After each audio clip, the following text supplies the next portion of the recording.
નમસ્કાર, આપ જોઈ રહ્યા છો સ્પાર્ક ટુડે ન્યૂઝ। દેશના વડાપ્રધાન નરેન્દ્ર મોદી સૌથી લાંબા સમય સુધી વડાપ્રધાન પદે રહેનારા નેતા બનતા દેશના મંદિરોમાં મહાઆરતી અને વિશેષ પૂજાનું આયોજન કરવામાં આવી રહ્યું છે। ગુજરાત સરકારના આદિજાતિ વિકાસ વિભાગના કેબિનેટ મંત્રી નરેશભાઈ પટેલની આગેવાનીમાં યોજાયેલા આ કાર્યક્રમમાં મોટી સંખ્યામાં કાર્યકર્તાઓ અને શ્રદ્ધાળુઓ જોડાયા હતા, જેના ભાગરૂપે બિલીમોરાના સુપ્રસિદ્ધ સોમનાથ મહાદેવ મંદિરે પણ ભવ્ય મહાઆરતીનું આયોજન કરવામાં આવ્યું હતું।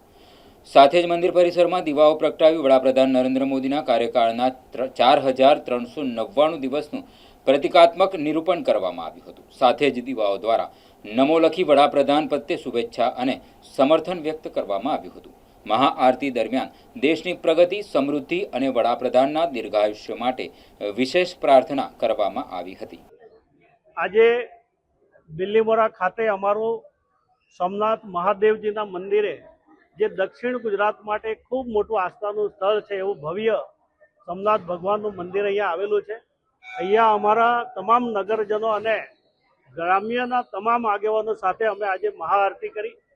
મહાઆરતી કરતી વખતે ભગવાનને અમે પ્રાર્થના કરી છે કે આપણા દેશના યશસ્વી પ્રધાનમંત્રી જે આદરણીય નરેન્દ્રભાઈ મોદી સાહેબે 4399 દિવસ સુધી ખૂબ લાંબા ગાળા સુધી એમણે આ સુશાસન કર્યું છે। સ્વર્ગીય જવાહરલાલ નહેરુ પછી એમના 4398 દિવસ હતા। એમણે ગઈકાલે પ્રધાનમંત્રી શ્રી નરેન્દ્રભાઈ મોદી સાહેબે 4399 દિવસો પૂર્ણ કર્યા।